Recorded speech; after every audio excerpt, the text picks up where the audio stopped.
এলাকা উলিপুর এবং কুড়িগ্রামের সেবায় যেন আমি নিয়োজিত হইতে পারি, এই আমার কামনা। আমার আকাঙ্ক্ষা নাই, আমার বয়স হয়ে গেছে, আমার সেরকম কিছু ইচ্ছাও নাই। আমি শুধু জনগণের সেবা করতে চাই। ইনশাআল্লাহ। এবং কুড়িগ্রাম, শুধু উলিপুর না, কুড়িগ্রাম সহ চিলমারি সহ এই নদী ভাঙ্গন আমাদের 1 নম্বর প্রায়োরিটি। আমাদের শহীদ জিয়ার এটা একটা কমিটমেন্ট ছিল এবং এর ভিতরে অনেক কিছু ঘটনা ঘটে গেছে, রাজনৈতিক পরিবর্তন, রাজনৈতিক একটা প্রেক্ষাপট বদলি হয়েছে, সেই জন্য হয়তো এই কাজটা অত অগ্রসর হয় নাই।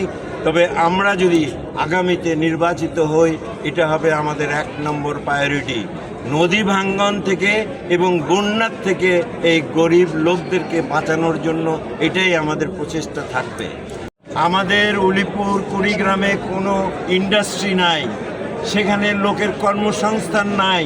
বহু সরকার আগে ওয়াদা করেছে সবাইকে চাকরি দিবে, কিন্তু আজ পর্যন্ত আমাদের লোকরা এখনও এরকমভাবে পড়ে রয়েছে।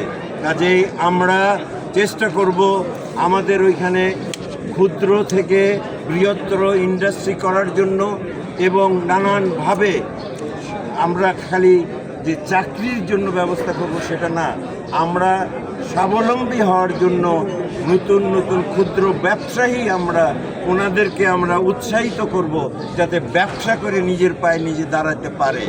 তো আমরা 3মুখীভাবে চেষ্টা করব। একটা হলো সরকারি চাকরি, একটা হলো ইন্ডাস্ট্রিতে চাকরি, আর আরেকটা হচ্ছে স্বনির্ভর ব্যবসা করে যাতে মানুষ নিজের পায়ে নিজে দাঁড়াতে পারে। কাজ আমরা করব ইনশাআল্লাহ।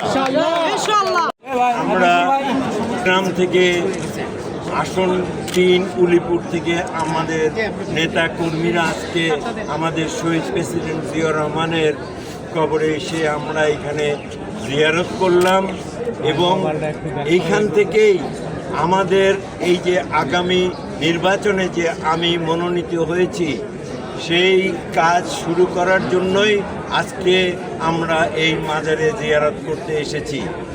ইনশাআল্লাহ আমাদের এখানে আমরা যারা এসেছি এবং তাছাড়াও আমাদের কুড়িগ্রামে হাজারো নেতাকর্মী আছে যারা আজকে আমাদের জন্য অপেক্ষা করছে যে ইলেকশন কবে হবে। আমরা বহুদিন একটা সুষ্ঠু নির্বাচন দেখতে পারি নাই, কাজেই আমরা আশা করছি যে আমাদের বিজয় নিশ্চিত ইনশাআল্লাহ। আমাদের দেশে আমাদের উলিপুরের 3.5 লক্ষ লোক আমাদের দিকে তাকিয়ে আছে। ইনশাআল্লাহ আল্লাহর মেহেরবানিতে এবং আমাদের মুরব্বীদের দোয়াতে ইনশাআল্লাহ আমরা নির্বাচিত হব, এবং এই এলাকা, গরিব এলাকা উলিপুর এবং কুড়িগ্রামের সেবায় যেন আমি নিয়োজিত হইতে পারি, এই আমার কামনা।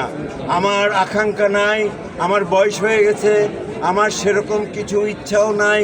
আমি শুধু জনগণের সেবা করতে চাই।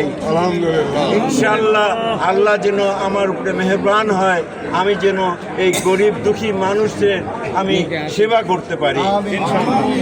এই বলে আমি আমার সকলে এখানে আসার জন্য